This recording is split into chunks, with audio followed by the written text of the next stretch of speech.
Bonsoir les amis, j'espère que vous allez bien. Je suis Pascal Trefingui, on est à Bahia au Brésil. Et ce soir, j'aimerais vous donner quelques nouvelles de Chine. Comme vous le savez, j'ai de la famille en Chine, mais ma famille, ils sont très âgés. Ils ont plus de 85 ans. Et j'ai vraiment du mal à avoir des nouvelles. Et donc, j'ai tendance à aller rechercher des nouvelles sur Internet. Il y a des nouvelles contradictoires. Donc, il y aurait eu 600 millions de contaminations. Il y aurait eu 1 million de morts. Alors, comment est-ce qu'on sait qu'il y a plus de morts que ce que disent les autorités chinoises? C'est l'activité thermique de la Chine. Vous savez, en ce moment, on a une vague de froid sur tout l'hémisphère nord. Donc, on surveille la pollution au CO2 à cause des rejets des usines thermiques. Et vous savez qu'en Chine, on incinère les morts.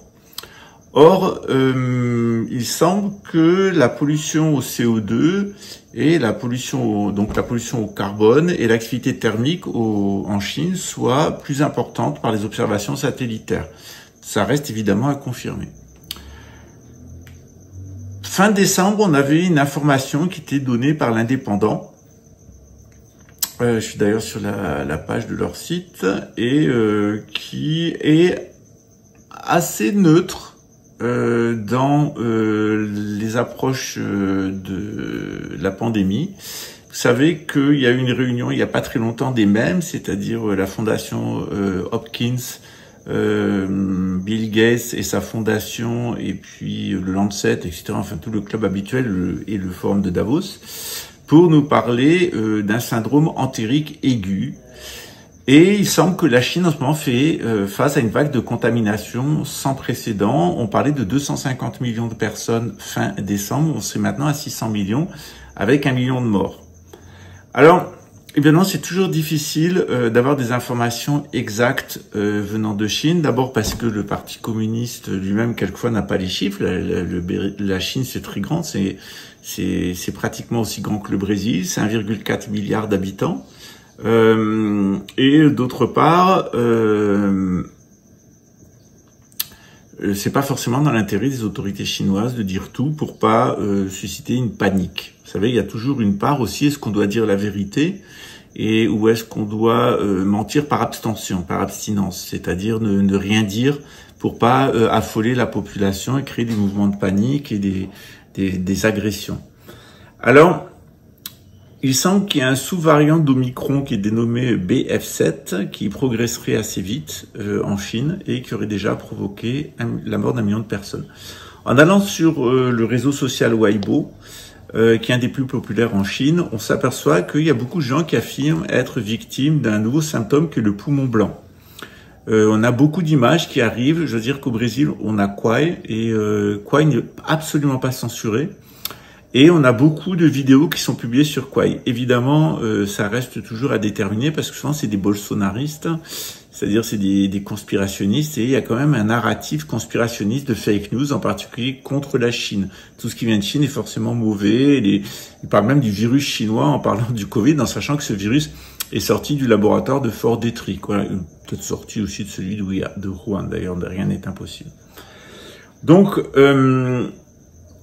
certaines personnes parlent d'un virus entérique, certaines personnes parlent de ce symptôme du poumon blanc, c'est-à-dire des poumons qui deviendraient complètement opaques et blancs, qui serait un des effets néfastes de la vaccination. Alors ça a donné lieu à une énorme psychose. Je vous ai mis une vidéo il y a quelques jours qui vient du Japon, et qui nous montre effectivement qu'on voit bien aux analyses que la protéine spike, elle fait son travail. C'est-à-dire que le corps se met lui-même à produire de la Covid-19, et puis le système immunitaire réagit, et effectivement tout est éliminé par le système immunitaire. Ce que faisait remarquer le chercheur japonais, je peux pas vous le dire ici, mais je vous laisse le voir à la suite. Donc, il est clair qu'en soi, le processus de la vaccination, c'est pas un processus bête, c'est-à-dire on met un virus atténué, le corps le détruit, donc on est prévenu.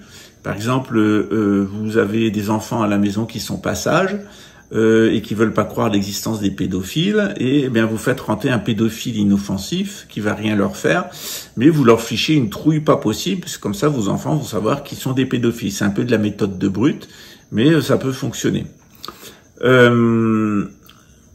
Pour les vaccins à l'ARN messager, c'est une technologie qui a été découverte dans les années 60 qui était prometteuse, c'est-à-dire que c'est le corps lui-même donc qui va fabriquer le virus et le corps lui-même qui va le détruire. Donc c'est une sorte de vaccination où on n'a pas besoin en réalité du virus, on n'a pas besoin surtout du sérum qui a été développé par les personnes qui ont développé la maladie, parce que normalement un vaccin c'est intéressant de le développer à partir du sang des personnes qui ont déjà développé la maladie et qui ont guéri. C'est comme ça que c'est le plus intéressant, c'est comme ça que ça va le plus vite dans la technique de base scientifique ou pseudo-scientifique de la vaccination. Voilà. C'est évidemment un système de pensée, hein, c'est un système de croyance. C'est un système de croyance qui a été fondé par Pasteur. Dessus, c'est greffé une industrie. Pasteur était chimiste, c'était pas médecin. Il y a un autre système qui est le système de Béchamp, qui lui pensait que le terrain était tout. C'est-à-dire que si vous avez un bon système immunitaire, eh bien vous attraperez rien. On a vu d'ailleurs qu'il y avait des pays où on avait compté sur l'immunité collective qui avait beaucoup mieux fonctionné que les pays où il n'y avait pas d'immunité collective. Il faut faire aussi attention aux statistiques. C'est-à-dire qu'il y a des pays où la population est plus âgée et plus consanguine. C'est par exemple en Italie, on s'aperçoit que dans les foyers où il y a beaucoup de personnes qui sont mortes, les Italiens sont très consanguins, comme en général les Édomites. C'est pareil, en Alsace, il y a beaucoup de consanguinité là, dans ces communautés-là, parce que c'est des vieilles communautés. Et puis surtout, il y a des concentrations de caractéristiques édomites, néandertaliens. J'ai pas trouvé de statistiques sur le lien entre les gènes néandertaliens et les gens qui sont morts de la Covid, mais le professeur Raoult, lui, qui est un excellent immunologue et virologue, plutôt virologue, nous a dit que les néandertaliens avaient un système immunitaire qui était particulièrement faible. C'est-à-dire qu'ils ont un système mental qui est faible, ils sont schizophrènes, ils se font facilement posséder. Ils savent pas qui ils sont, et je savais pas qui j'étais. Je vais être quelqu'un, mais maintenant je suis quelqu'un, je vais à Jérusalem. Vous connaissez l'histoire, les gogoles.lu. Et donc, ce qui est intéressant, c'est de savoir qui tombe malade. Or, on s'aperçoit qu'il y a des gens qui ont des systèmes immunitaires mentaux, et il y a des gens qui ont des systèmes immunitaires physiques qui sont très forts. Moi, j'ai vécu 4 ans en prison, j'étais intoxiqué au graphène, il y avait des gens qui étaient constamment vaccinés autour de moi, les gens étaient malades, il y avait des grippes, etc. J'ai jamais été malade en prison, pas une seule fois. Voilà. Par contre, j'ai développé un cancer, donc je pense que chacun réagit un petit peu de façon différente selon son système immunitaire. Lorsqu'on m'a opéré, le graphène s'était déployé dans la tumeur et à l'intérieur. D'ailleurs, la tumeur était une tentative d'évacuer le graphène. Et donc la tumeur, le graphène s'était déployé à l'intérieur du système immunitaire, et quand on a tiré comment ça s'appelle, la tumeur que j'avais, bien le système immunitaire est venu, m'a dit le chirurgien. Voilà. Donc il est clair que bon, ce que vous savez pas aussi, c'est que mon opération a été sabotée. Ils ont été payés par le renseignement luxembourgeois. Le chirurgien a fini par le confesser auprès des autorités brésiliennes. Ils l'ont payé parce qu'il y avait des difficultés avec sa femme en France à qui paye une pension alimentaire. Ils l'ont payé pour saboter mon opération, et il a tenté de me faire mourir d'une septicémie à coup d'antibiotiques. Voilà, tout ça a été fait par le renseignement militaire luxembourgeois, qui voulait cacher les activités de son personnel pédophile à l'intérieur de ses institutions, au ministère public, au parquet. Vous avez un parquet de pédophiles à Luxembourg, c'est toujours pas compris, surtout depuis 2016. On l'a mis là pour protéger les réseaux pédophiles. La sûreté intérieure Luxembourg, sécurité intérieure Luxembourg, il y avait un pédophile qui en était directeur, et à l'armée, vous avez aussi le chef des pédophiles, voilà. Donc Luxembourg a été complètement gangréné par la pédophilie, c'est comme la France, c'est ce qu'on appelle la pédocratie. On a promu des fils abrutis de paysans et des fils de collabos de l'Allemagne nazie, qu'on a placés dans les différents postes en leur faisant croire qu'ils étaient intelligents. Ils étaient seulement des marionnettes et des gogoles.lu. Mais en France, on a les gogoles.fr, vous inquiétez pas. C'est les mêmes, c'est ceux qui permettent à la pédocratie de fonctionner.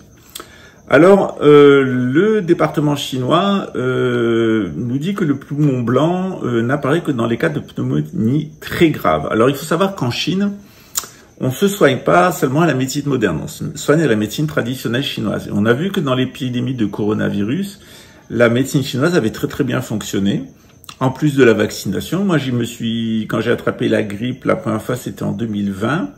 Je rappelle que j'avais eu, avant l'opération de police qui m'a visé avec Samuel Morel, j'avais reçu mon livre Torture psychotronique au goulash de Strachich avec un couteau planté dedans, entouré de merde. Voilà, et bon, j'ai sorti ça de ma boîte aux lettres. C'est évidemment un avertissement.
Alors, comme vous le savez, c'est difficile de mener une opération comme celle qui a été montée avec le certificat de vaccination comme identité numérique, Covid, sans avoir des complicités.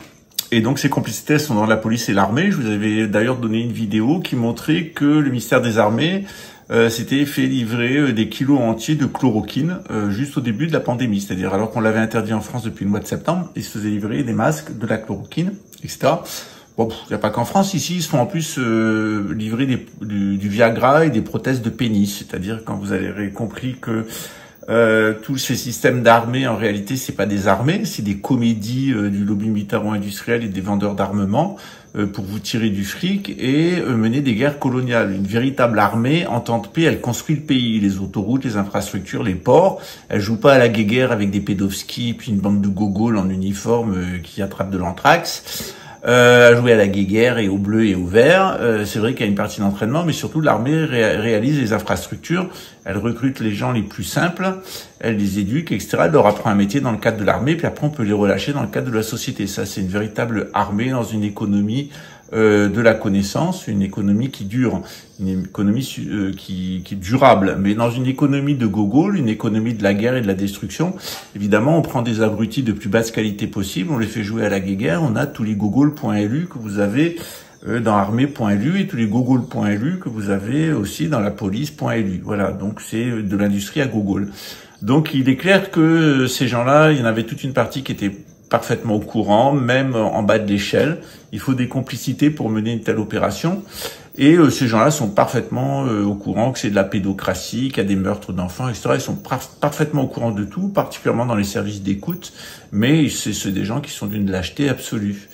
Qui sont voilà, donc ils s'imaginent que ils sont dans leur tête, ils se disent ces gens-là sont intouchables, il leur arrivera jamais rien, donc il vaut mieux se taire et monter notre carré et voir comment on peut collaborer et tirer notre épingle du jeu et puis surtout avoir la retraite et la carrière en fermant sa gueule. Sauf que ça marche pas comme ça et que ces gens-là devront rendre des comptes. D'ailleurs, en règle générale, c'est plus les lampistes à qui on règle leur compte plutôt que aux dirigeants. Mais de toute façon, on va vers Armageddon. Donc toutes les personnes qui étaient parfaitement au courant de ce qui est en train de se passer, on va s'en débarrasser dans le cadre d'Armageddon. Donc la première vague, c'est les civils, la deuxième vague, c'est les militaires. Donc faut se faire d'illusions, ils seront que la deuxième fournée dans le four de Satan.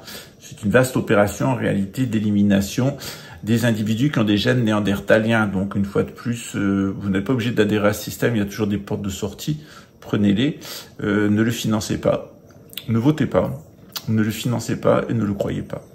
Vous avez face à vous des menteurs, des voleurs et des assassins et faites votre vie en dehors le plus possible des structures de l'État, en dehors des structures juridiques. Préférez la loi de Dieu à la loi des hommes. Préférez avoir des relations de partage à avoir des relations économiques. Préférer avoir des relations humaines, avoir des relations numériques. Les autorités chinoises nous disent qu'il y a un virus de la grippe qui crée une inflammation pulmonaire et un virus respiratoire de type syncytial ou encore lié à certaines bactéries. Voilà.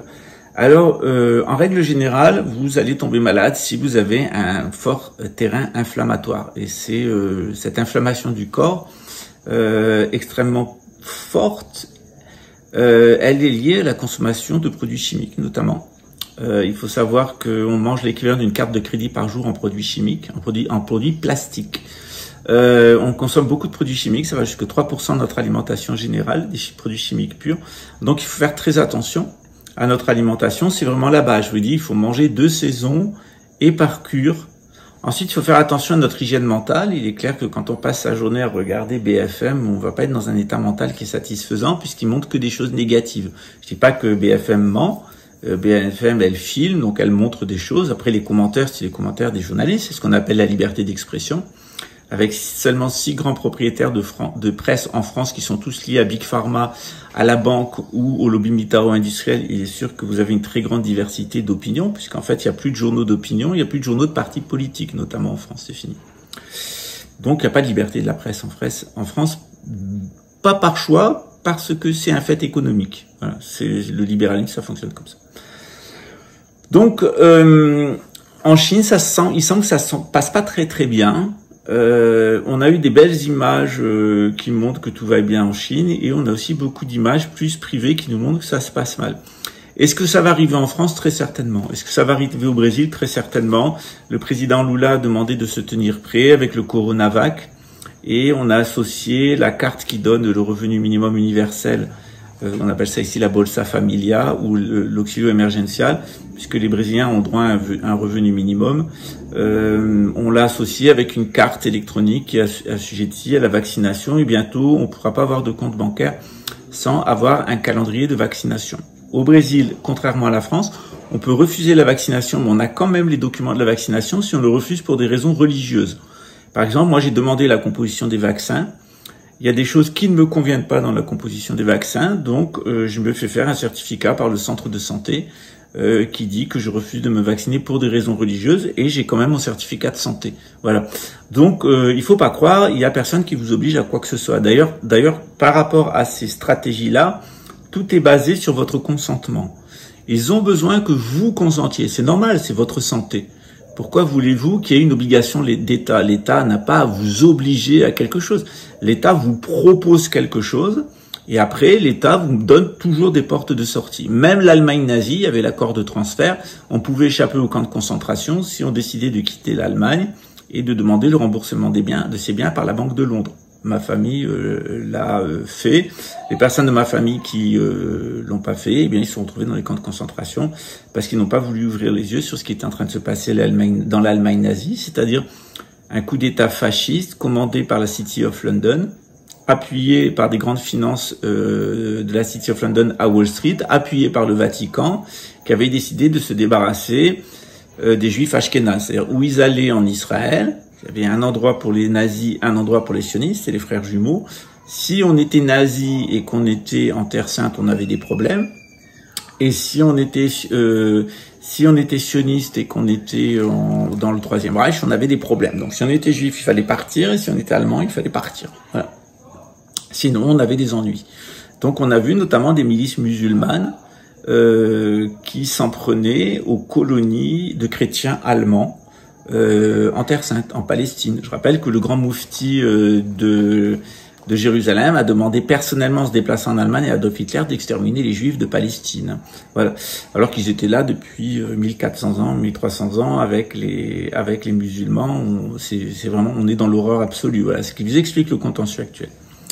Donc il y a toujours une porte de sortie. C'est à vous de la trouver. Voilà. En règle générale, quand on est dans ce genre de stratégie politique, de politique sanitaire, il est clair qu'il y a toujours une porte de sortie. Parce que toutes ces choses-là, elles peuvent pas se faire sans votre consentement passif. Et si vous consentez passivement, par aveuglement, par bêtise, etc., c'est comme par exemple quelqu'un qui est aux écoutes téléphoniques luxembourgeoises et qui sait que les gens qui l'observent, ministres, etc., ce sont des pédophiles qui organisent des crimes et qui travaillent pour une puissance étrangère. S'il décide de garder l'information et de pas la faire fuiter, il est clair que c'est ces lampistes-là qu'on va aller chercher, parce que les personnes qui sont responsables, ou elles vont être tuées, ou elles vont être évacuées et protégées. Ça a été le cas de l'URSS, ça a été le cas de l'Allemagne nazie. Donc c'est toujours les lampistes qui vont en prison. Donc c'est pour ça que quand on est au courant de ce genre d'informations, il vaut mieux les rendre publiques. J'ai d'ailleurs interrogé l'intelligence artificielle sur ce sujet et elle est très logique. Je lui ai expliqué mon cas et elle m'a dit que j'avais bien fait de dénoncer toutes ces choses-là publiquement, même si ça me mettait en danger, parce qu'il est hors de question de laisser l'Europe gouvernée par des pédophiles. Et il est hors de question que ces pédophiles puissent mener la politique qu'ils sont en train de mener actuellement pour les gens qui les dirigent. La pédophilie, c'est juste le mode de recrutement. Parce qu'il y a des gens qui sont parfaitement au courant et qui font rien. Le pire, c'est pas que le mal triomphe. Le pire, c'est que, et il triomphe quelquefois. Rarement. Il gagne des batailles, mais il gagne jamais la guerre. Ça devient grave quand les personnes qui savent et qui pourraient faire le bien se taisent et décident de faire le mal faire par lâcheté. Voilà. Et la lâcheté, c'est certainement le défaut le plus courant quand on est fonctionnaire. Et parce que derrière, il y a la carrière. Alors, je tiens à les rassurer, de carrière, vous n'en aurez pas, vous allez à Armageddon.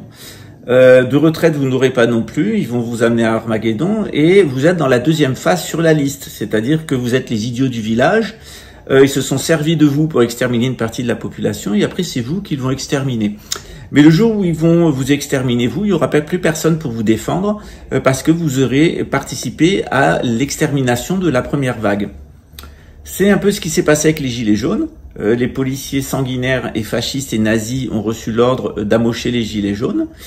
Et quand le pouvoir s'en est pris aux policiers eux-mêmes, eh bien, il n'y avait plus de Gilets jaunes pour défendre les policiers. C'est ce qui va se passer. C'est-à-dire que quand on collabore avec un système totalitaire, eh bien, on n'est jamais assuré d'un jour de ne pas en être soi-même la victime. De toute façon, cette situation, elle prendra fin en France en 2026, dans le monde en 2028. Donc il faudra courir vite, en particulier quand on était dans la caste, dans la secte des bêtes qui écoutent. Voilà. Donc est-ce qu'il faut craindre une nouvelle pandémie de Covid en France avec un nouveau variant? Moi je le pense. Et je pense que les gens ne voudront pas se faire confiner comme en Chine. Je pense que ça va aggraver le problème. Et que il est fort possible que y ait un problème au printemps ça a commencé en Chine en novembre comme la dernière fois et donc ça sera en Europe en mars-avril. Est-ce qu'il faut penser à un confinement au mois de mars? Peut-être. Il n'y a rien qui permet de le penser actuellement. Il ne faut pas tomber dans la théorie de la conspiration, on pense que tout ça est planifié. Bien entendu, les virus, ça apparaît. La civilisation du Moyen-Âge, elle est morte à cause d'une crise virale, d'une crise pandémique, la peste noire. Donc évidemment, ce qui compte, c'est d'avoir un bon système immunitaire et puis d'avoir les bons moyens de traitement.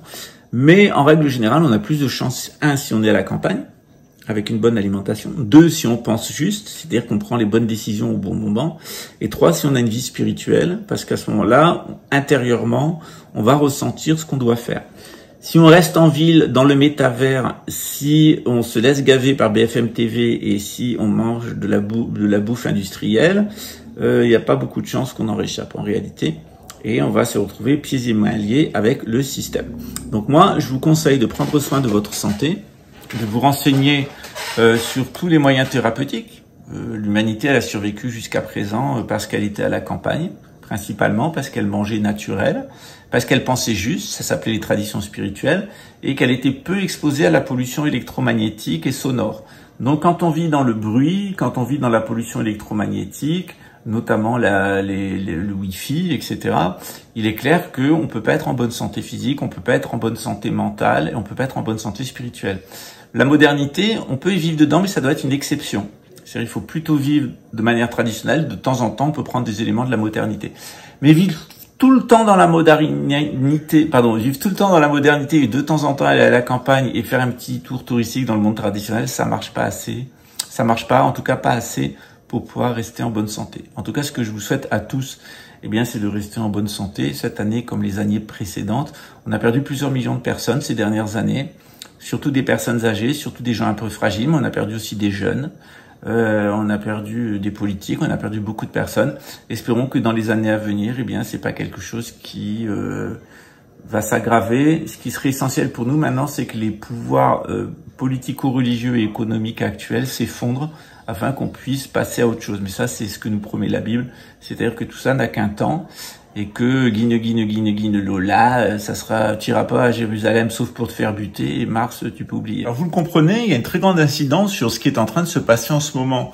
On voit que Néandertal, en fait, il était promis à sa propre fin. En 400 000 ans, il a rien développé. C'était un grand bête, schizophrène, incestueux, consanguin, avec très peu d'aptitude au niveau spirituel, au niveau social, etc. C'était un grand couillon. Ce qui a permis à l'humanité de changer véritablement, c'est toutes ces invasions qui sont venues du Sud et notamment de l'Afrique, parce que Néandertal allait à sa propre destruction. Et en réalité, actuellement, on a un espèce de flux qui monte du Sud et qui devrait noyer l'Europe. C'est pour ça que les migrants sont une chance pour l'Europe. Il faut que la population africaine et la population du Sud, qui a moins de gènes néandertaliens, déferlent sur l'Europe, détruisent la civilisation occidentale et empêchent ces néandertaliens, de détruire complètement la civilisation. Parce que, il faut pas oublier, les banquiers qu'on a actuellement au pouvoir sont des asociaux et des psychopathes. Les gens de Big Pharma sont des savants fous qui sont complètement irresponsables. Les gens du lobby militaire industriel sont des malades mentaux, totaux, qui sont prêts à faire péter la planète avec des bombes nucléaires pour savoir qui aura la plus grosse bite, parce qu'ils ont besoin de s'entraîner à le lait. Voilà. C'est des gens qui n'ont rien compris à rien. C'est des poubelles intellectuelles, des poubelles mentales, des poubelles génétiques. Ce qui se passe actuellement, c'est-à-dire l'effondrement, la destruction de l'Occident et l'anéantissement de l'Occident, il est nécessaire avec des invasions de gens du Sud. Donc il faut qu'il y ait le maximum de masse d'Africains, etc., qui déferlent sur l'hémisphère nord, et il faut détruire la civilisation occidentale, il faut la châtier de ses crimes, parce que si on ne le fait pas, on risque de voir ces gens détruire définitivement l'humanité et la ramener à l'époque des grottes. Voilà. Donc tuer en tout cas égorger le néandertalien qui est en vous, c'est ce que nous dit la Bible. La Bible nous dit égorgez les Cananéens, détruisez-les, exterminez-les jusqu'au dernier. Quant à leurs femmes, si elles sont virtueuses, gardez-les, sinon mettez-les à mort. Et c'est le conseil de la Bible. Et c'est faute de ne pas avoir suivi ce conseil qu'on se retrouve dans la situation actuelle avec un gogol cocaïnomane en France, avec Al Juncker, cette espèce de schizophrène pédophile, escroc, menteur et assassin que vous avez à Luxembourg, qui a mis en place ce système odieux, et toute la bande de malades mentaux qui sont le haut du pavé actuellement dans nos pédocraties. On est véritablement gouverné par des néandertaliens. Si on les laisse faire, on retournera vivre dans des grottes.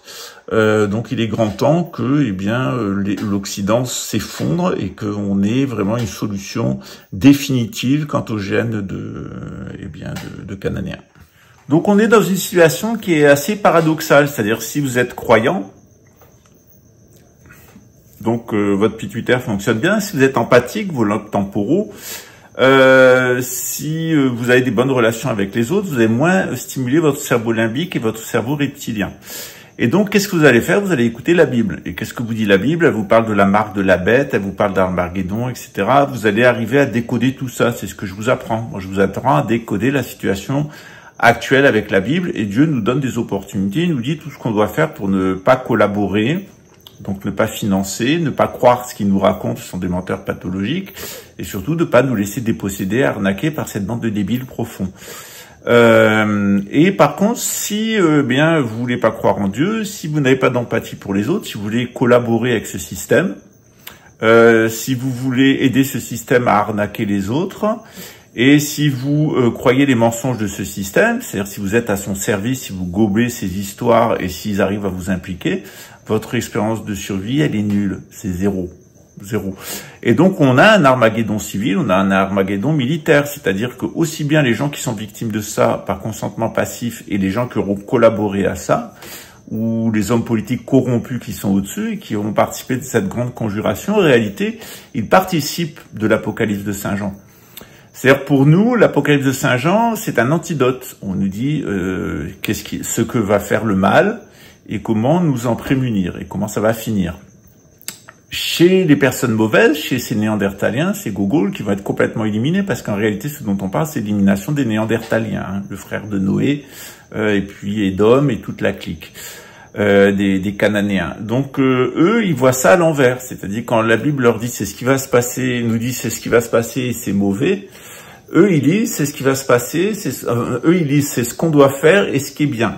Et quand la Bible annonce leur châtiment et leur destruction, eh bien eux ils sont persuadés qu'ils peuvent réécrire l'histoire. C'est d'ailleurs leur volonté, ils veulent être Dieu, ils veulent écrire l'histoire d'eux. Eux-mêmes, donc c'est pas comme ça que ça se marche, c'est pas comme ça que ça marche. Quand vous voyez, de toute façon, je vais vous dire, c'est comme dans James Bond, Mr. No, il perd toujours parce qu'il est assisté par des gogols. Et quand vous voyez le gogol en chef qu'il y a à l'armée, à la police, au parquet à Luxembourg, faut savoir quand même qu'on est allé chercher des fils de paysans et d'ouvriers complètement abrutis et stupides, de familles de criminels et de collaborateurs à l'Allemagne nazie, à qui on a fait croire qu'ils étaient des lumières, parce qu'ils se sentent plus pétés, les mecs, hein. Faut voir le melon, hein. C'est-à-dire qu'ils trouvent plus de chapeau. Comme à Luxembourg, on dit, quand quelqu'un apprend qu'il va travailler à l'État, il ne trouve plus de chapeau à sa taille dans toute la ville. On voit bien que ces gens-là, ils empruntent des costumes qui sont pas à leur taille. Ils ont des énormes costumes ils ont des énormes chaussures de clown. C'est qu'une vaste comédie, une vaste clownerie, hein, et clonerie aussi. Donc quand on est un peu avisé, qu'on connaît la Bible, on se laisse pas embobiner par ces histoires. Et ce qui est pire d'ailleurs, c'est d'être au courant et de continuer pour des raisons financières à travailler pour ces gens-là. On est vraiment une pute du système. Et on peut être un soumis conspi par pure bêtise, mais être une pute du système, là, c'est encore plus grave. Alors, effectivement, il y a une signature des gogols qui sont aux écoutes, hein, c'est toujours très intéressant, parce que moi, je suis un super empathique, donc je réagis tout à fait. Donc, quand il y a des gogols, des écoutes.lu, gogol.lu, des écoutes qui reviennent, j'arrive à bien les connaître, voilà. J'en veux pas de mal, mais eux m'en veulent, donc le mal qu'ils me veulent se retournera contre eux. Je vous invite à lire les articles qu'il y a sur Internet sur les Néandertaliens. Vous allez voir notamment tout ce que je vous dis, c'est-à-dire que les gènes néandertaliens contiennent entre autres et contrôlent l'expression de certains traits liés à la taille, à la schizophrénie, le métabolisme des graisses, la dépression et le lupus. Donc les Néandertaliens, en règle générale, ils sont grands, ils sont schizophrènes, ils sont graisseux, ils passent par des phases déprimées, donc ils ont besoin de prendre des médicaments et ils développent du lupus. C'est des gens qui ont des troubles immunitaires et surtout des troubles de schizophrénie. Or, il y a différents articles, il y a beaucoup d'études qui ont été faites sur les Néandertaliens très récemment, qui montrent, voilà, vous voyez, il y a toute cette liste, hein, j'aime bien regarder les articles universitaires, et vous allez voir, schizophrénie et Néandertaliens, c'est très intéressant, et on s'aperçoit que les Néandertaliens, ce qui les caractérise, eh bien, c'est que, ils manquent de capacité aux interactions sociales. C'est-à-dire qu'il y a une culture dernièrement qui a été faite sur des organoïdes, c'est-à-dire qu'on a prélevé des gènes de néandertaliens, notamment des gènes cérébraux, et puis donc on les a cultivés. Et ce qu'on s'aperçoit dans ces cultures-là, c'est que les aires qui sont impliquées dans la spiritualité, dans le rapport aux autres, notamment aux caractéristiques sociales, elles sont très faibles chez les néandertaliens. Donc quand vous voulez créer une société autodestructrice qui va détruire toute la civilisation, vous sélectionnez des pédophiles, vous sélectionnez des schizophrènes, vous sélectionnez des menteurs, des voleurs, des assassins, c'est-à-dire il y a vraiment un fichage qui est possible de tous les déchets de l'humanité. Et tous ces déchets de l'humanité, ils ont été concentrés dans les pouvoirs régaliens. Je vous le dis, il y a les nobles et les ignobles. C'est-à-dire qu'à l'heure actuelle, on a une hyper concentration dans les pouvoirs régaliens, c'est-à-dire la police, la justice, l'armée, les impôts, d'ignobles. C'est-à-dire, c'est vraiment les poubelles génétiques de gens qui n'ont aucune aptitude au niveau social. C'est-à-dire, c'est des gens qui ne sont incapables de vivre en société, sont des criminels, ils préfèrent être dans le métavers, dans les jeux vidéo, tuer des gens, etc. Regardez les structures mentales neurologiques. Un gamin qui rentre à la police, qui a passé 15 ans de sa vie à jouer à des jeux vidéo, il a tué des gens, il a des structures mentales d'assassin. Donc à la police, il va vouloir tuer. Et la psychotronique, ça permet de le faire de façon très efficace. C'est pour ça que Ronald Reagan disait, t'es un gogol, t'adores les jeux vidéo, on a un boulot pour toi. Tout ça, c'est une expédition des Néandertaliens. Donc on a toute une partie de l'humanité dont les gènes néandertaliens se sont exprimés, qui ont des troubles immunitaires, d'où le besoin de les vacciner, qui ont des troubles mentaux, d'où le besoin de les mettre dans des métavers, etc., dans des illusions mentales, dans les médias, etc., et qui ont de véritables troubles à vivre en collectivité. En réalité, ce sont des asociaux, ce sont des psychopathes, ce sont des abrutis. Regardez l'état mental de la police luxembourgeoise, vous avez des gens qui ont aucune aptitude à vivre en société, c'est encore pire dans les écoutes téléphoniques, il faut quand même avoir une case en moins pour entrer dans un programme de psychotronique. Mais ils sont allés chercher des individus qui sont actifs et passivement, mais qui en sont pas pour le moins coupables, ils sont coupables de contribuer à ça.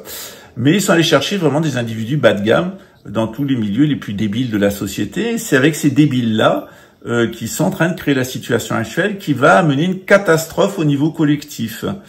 Mais dans tout malheur, il y a un bonheur, c'est-à-dire qu'on a une opportunité de nous débarrasser des 2/3 de l'humanité qui leur ressemblent, c'est-à-dire qui sont ignobles, qui sont d'une abjection totale.